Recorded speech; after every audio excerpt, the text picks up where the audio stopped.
ഇയാളിങ്ങോട്ടൊന്ന് വന്ന് എനിക്കൊരു കാര്യം ചോദിക്കാണ്ട് അമ്മ ഒന്നും കേക്കണ്ട, നമുക്ക് ഇവിടെ നിക്കാം.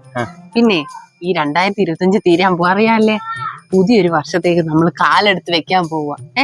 ഇയാളുടെ മനസ്സിൽ അപ്പൊ എന്തെങ്കിലും പിണക്കങ്ങളോ പരിഭവങ്ങളോ ഇപ്പൊ എന്റെ മാറ്റേണ്ടതായിട്ടുള്ള സ്വഭാവങ്ങളോ നമ്മൾ തമ്മിൽ എന്തെങ്കിലും ഒരു കാരണം ഉണ്ടെങ്കിൽ ഇയാൾ ഇന്ന് പറയണം. ഇതെല്ലാം പറഞ്ഞു തീർത്തിട്ട് വേണം നമുക്ക് അടുത്ത വർഷത്തിലോട്ട് കടക്കാനെ കൊണ്ട്. ഒന്നും മനസ്സിൽ വെച്ചേക്കരുത്.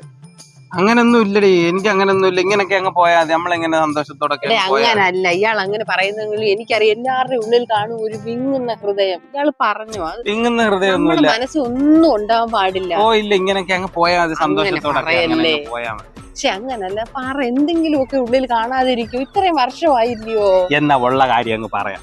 കുറച്ച് ഷോ അങ്ങ് കുറയ്ക്കണം.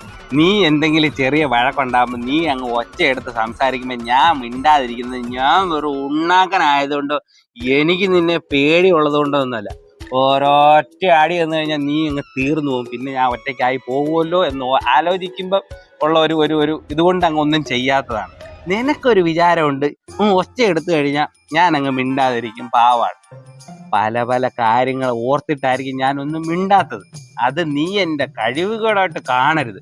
നീ ഇവിടെ വെറുതെ ഫോൺ കുത്തിയിരിക്കുമ്പോഴേ നാട്ടിൽ ഇറങ്ങിയാൽ അന്വേഷിച്ചാൽ മതി. എനിക്ക് വേറൊരു സ്വഭാവമുണ്ട്.